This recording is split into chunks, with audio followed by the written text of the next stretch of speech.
And now it's time for another episode of The Horror Guys, episode 352. I'm Horror Guy Brian, and...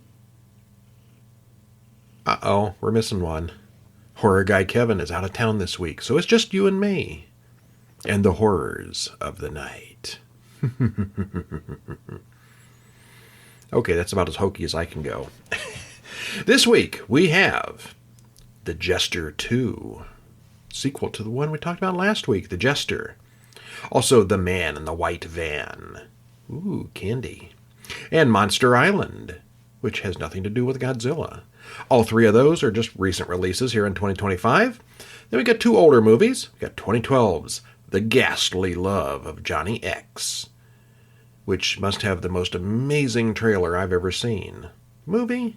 We'll see. And The Land of the Dead, the next installment of the Romero Zombies from 2005. Good stuff, mostly. We'll see. And, of course, the show, as always, is brought to you by Horror Monthly and HorrorMonthly.com, where you can pick up the monthly magazine in print or ebook of everything we talk about each month. 48 issues now.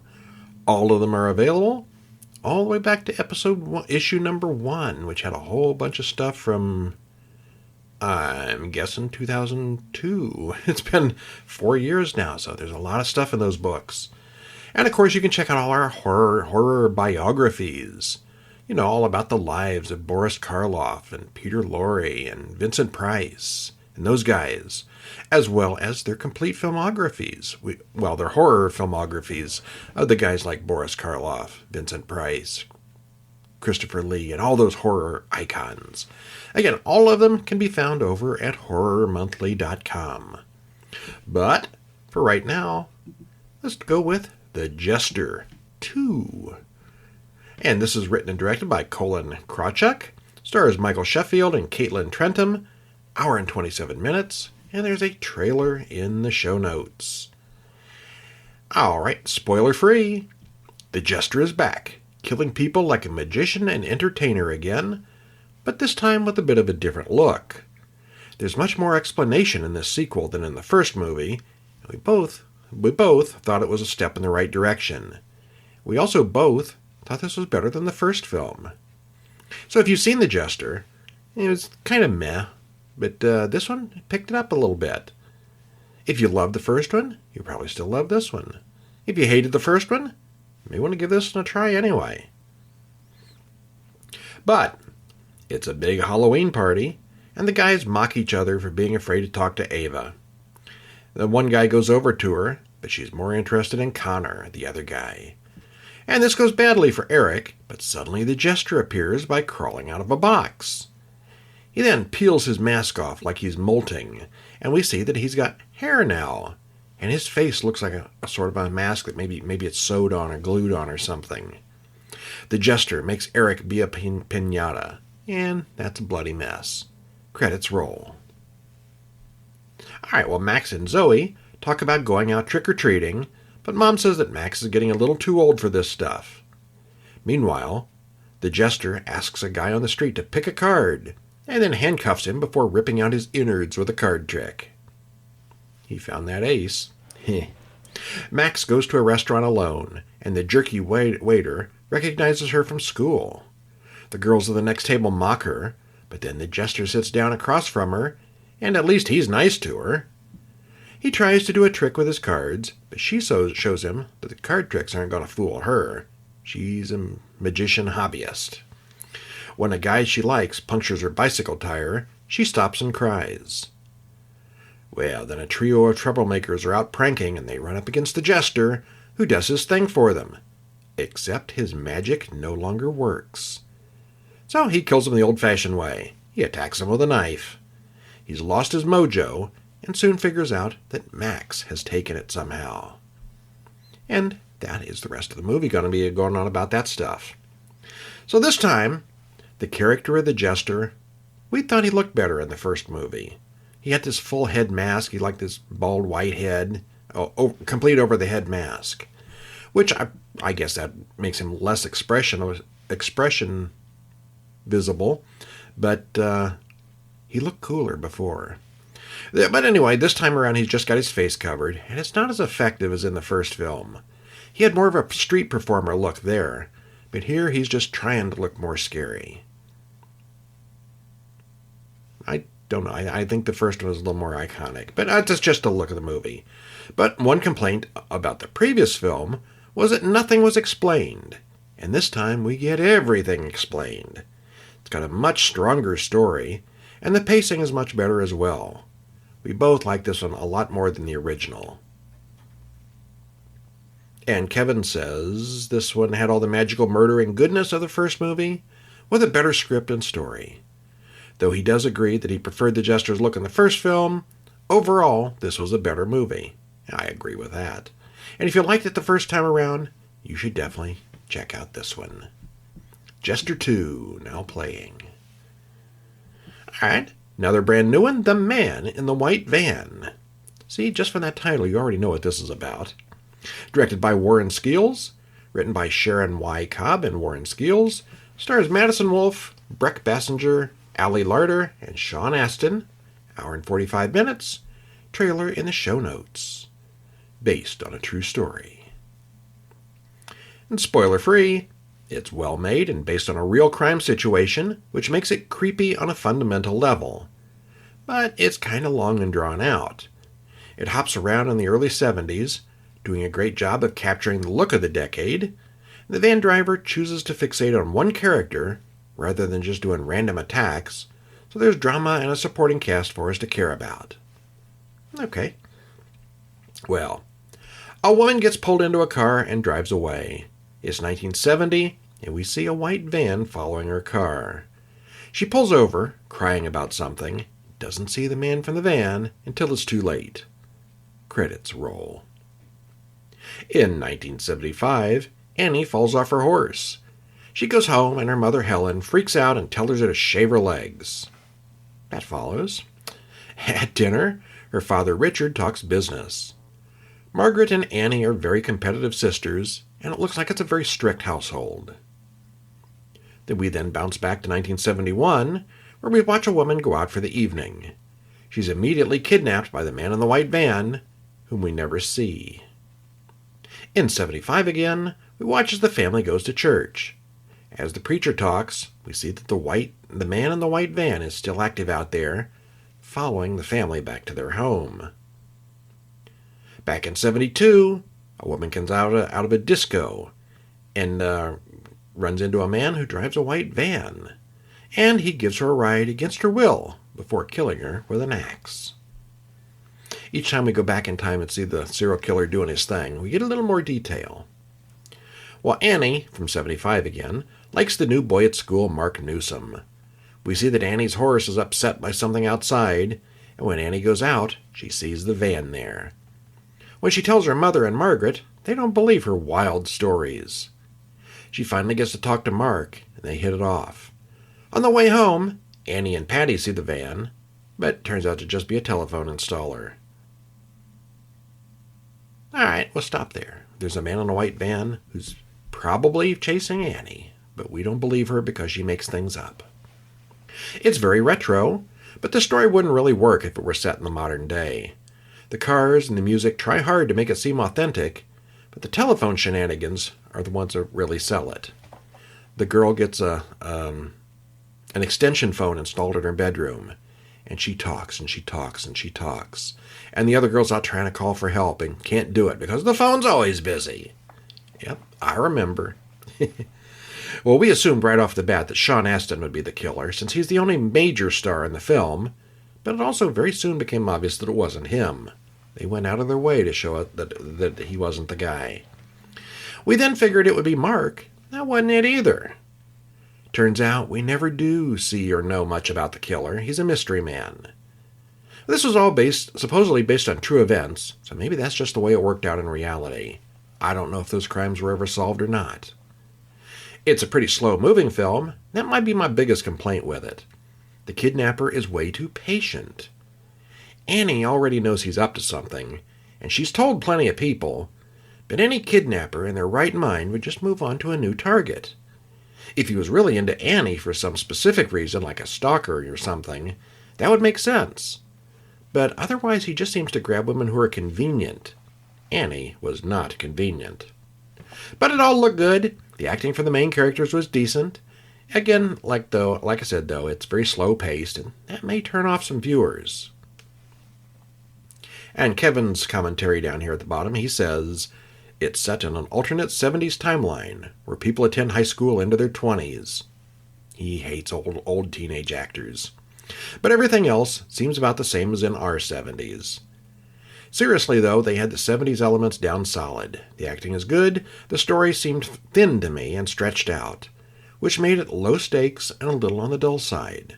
As Brian pointed out, the van driver fixating on Annie was out of character for his usual M.O. of seemingly random abductions. Almost like they needed to lay it out that way to fill up a movie. He'd just call it okay overall. All right. Well, that is The Man in the White Van. Candy is not included. There's no candy in this movie. If you're going to get kidnapped by a man in a van, you ought to at least get candy. 2025's Monster Island is up next. Again, Monster Island, no Godzilla. It's not that island. A.K.A. Orangutan. And that's all over the movie poster. The Orangutan. Written and directed by Mike Willuan. Stars Dean Fujioka, Callum Woodhouse, and Alan Maxon. Hour and 23 minutes, trailer in the usual place. And the posters got a monster, and a guy with a crowbar, and another guy with an axe, and a crashed airplane. Looks dramatic. Well, spoiler free, two men from opposite sides of the war have to work together when they're stranded on an island with an angry creature. This story is pretty straightforward, but it's well done. The acting is good, the effects are decent, and the location is beautiful. We both thought it was quite good. Well, we hear about Japanese hell ships during World War II, which took Allied POWs to Japanese slave camps and were often targets of the Allies themselves. Well, it's 1944 on one of these hell ships. The guard pulls one of the prisoners out of a cell and pushes him away. He's Japanese, but some kind of a traitor, sentenced to death, but he has to be kept alive for the mainland execution. They bring in a second prisoner and get a little sadistic with him. The two men are chained together at the ankle. Suddenly, the ship is under attack. The two prisoners attack the guards and jump overboard as the ship explodes, and the credits roll. In the morning, both prisoners wake up on a deserted beach, still chained together. The other prisoner is British, and they fight some more. As they fight, something in the water attacks the Brit, but the Japanese man shoots it and drives it away. Saito and Bronson wonder what it was, but they can't speak each other's language, so that's tough. They scavenge the ship's wreckage and set up a camp. Well, they both figure out that they were prisoners, so maybe they can help each other. They work together to get the chain off, but it soon becomes apparent that there's something out there in the jungle that isn't friendly. There's the monster. There's also two Japanese soldiers and another prisoner. Saito tells Bronson to hide and pretends to be asleep until the soldiers find him. Well, the soldiers soon find out there's someone else there besides just Saito.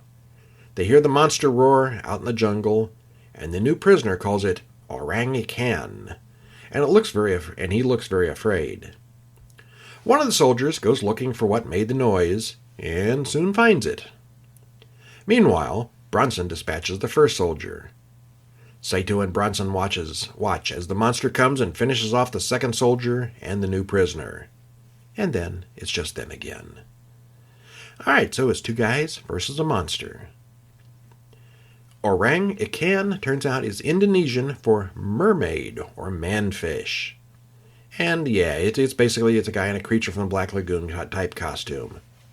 A little better than that, but that's the idea. The scenery and locations are pretty amazing. We only get flashes and glimpses of the monster, at least in the beginning, so we kind of assumed that the rubber suit wasn't too great. It's essentially the Creature from the Black Lagoon, with a little bit of CGI enhancement. But we've seen the trope of enemies having to work together many times. Enemy mine. And it usually works. This one is pretty good, though. We were entertained throughout. And Kevin says, I didn't think there were many surprises here, but it's well made and visually impressive with good special effects. If you want to see a quick creature feature action flick, this is a good one. So he liked it too. No stinkers this week. Well, maybe. The Ghastly Love of Johnny X from 2012. Directed by Paul Bennell. Written by Steve Bingen, Paul Bennell, and Mark D. Murphy. Stars Will Keenan, Creed Bratton, and Deanna Joy Brooks. Hour and 46 minutes. And there is a trailer in the show notes. Go watch that trailer. Tell me that doesn't look really cool. I saw this trailer before the movie came out, and I looked for it for years and could not find it. And eventually we came up with it a year or two ago and just now getting around to it, and okay, we saw that.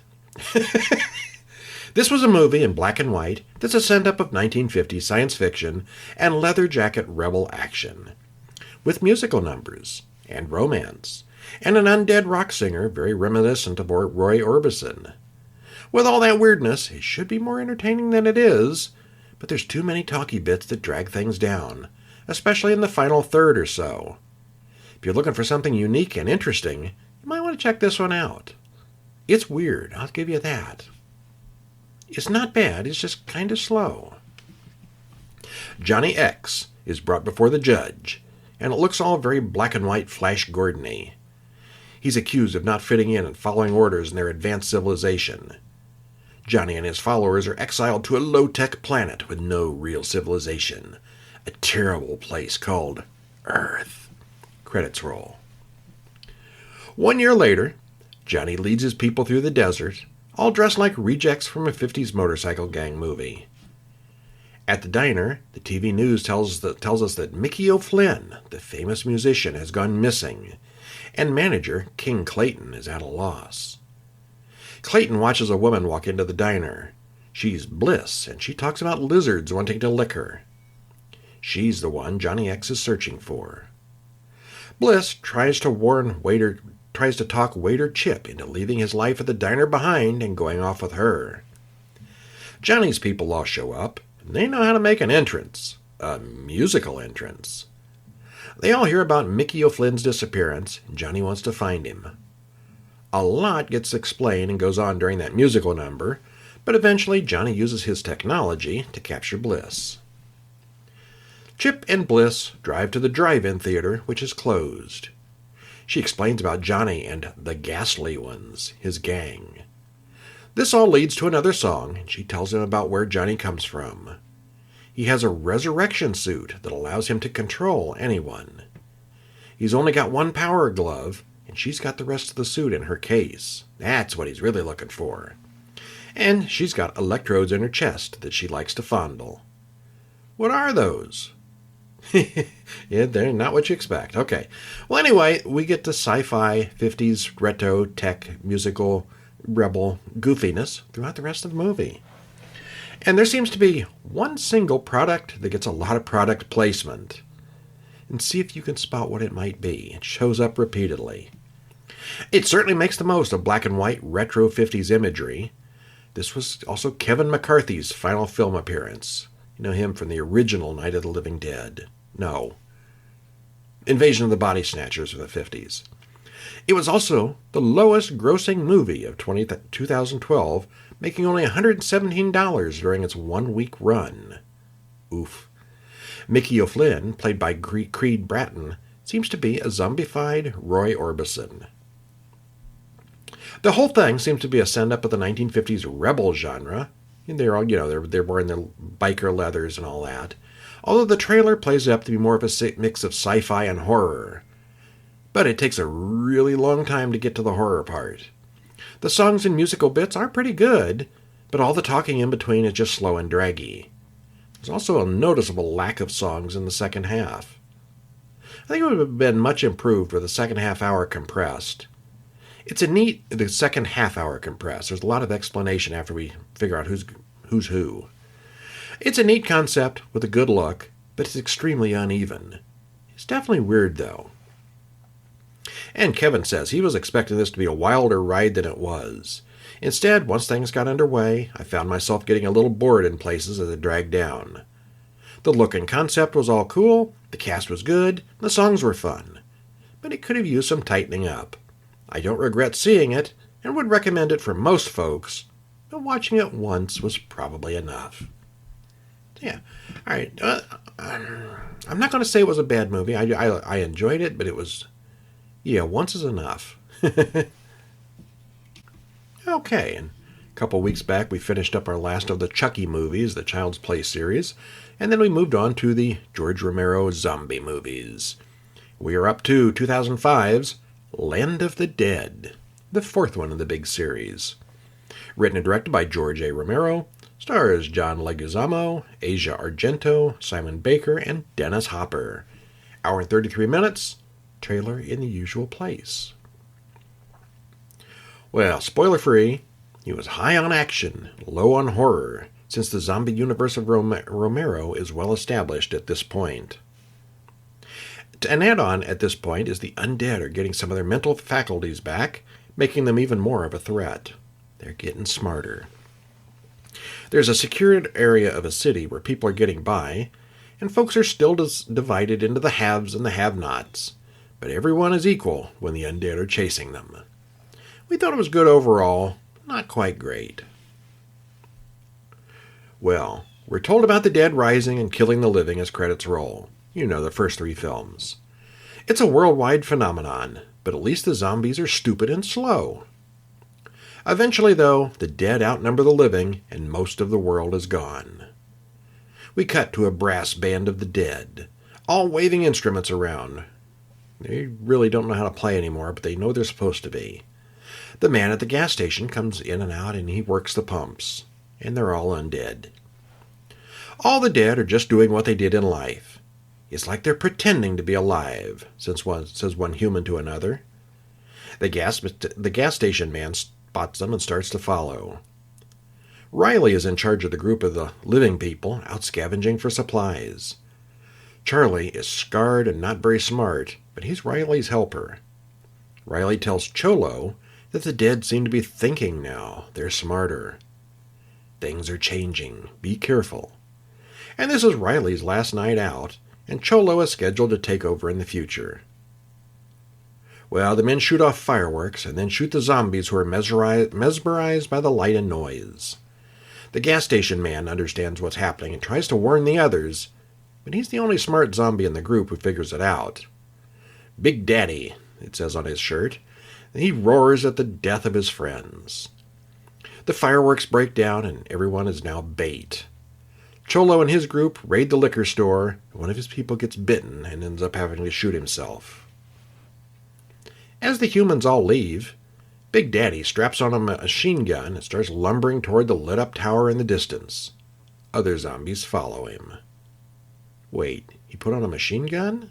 Uh-oh. Back in the city, we see a city block has been sectioned off, and Riley and Charlie unload their loot from last night. They've done this before, and they're well equipped. Fiddler's Green plays an ad on the TV, where everything is good for the shiny, happy, rich people. Riley and Cholo debate about getting into Fiddler's Green, but they're both the wrong kind. Cholo goes into the Green, which is a high-rise with restaurants, a shopping mall, and all kinds of nice things. Riley goes to the slum town outside, which is a whole lot less nice and way more crowded. We see how the defenses of the town work, and there's a lot of resentment against Kaufman and the leaders who relax in Fiddler's Green. Well, Cholo runs into a zombie situation right inside the Green itself, and takes care of it before the security arrives. Down in the town, the entertainment is heavily zombie-based, with gambling, target shooting, and even an arena fight with zombies. This all results in a gunfight, and we see that Charlie is an excellent shot.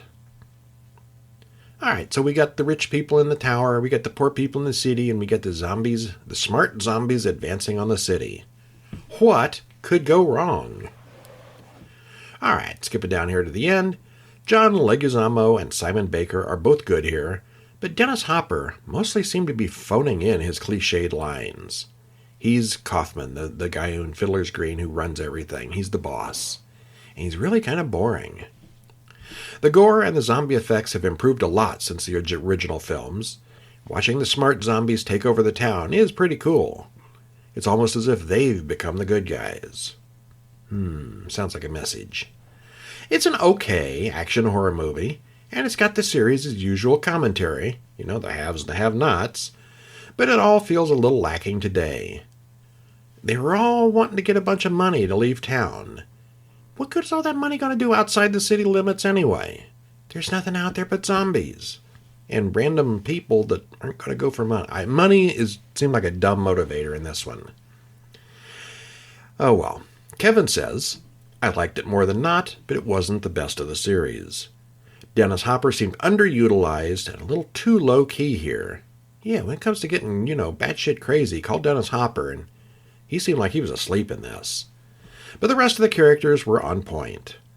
The effects were excellent, and if you watch closely, effects artist Tom Savini even makes a quick cameo as one of the undead. Wonder if he's the same character he was in Dawn of the Dead. Maybe. It's worth a watch if you're a fan of Romero's work. Yeah, it's definitely not as bad. The first 3 are very good. The second 3, less good. None of them are stinkers, but he was getting tired in his old age, I guess. They just were not as good. And the next one, I think, even uses some CGI. But we'll get to that next week. Hey, in the meantime, that's all 5 this week. Next week, we'll have 5 more films, maybe some shorts, and I'll bet Horror Guy Kevin will be back in the saddle again. Until then, I'm Brian, and see you next week.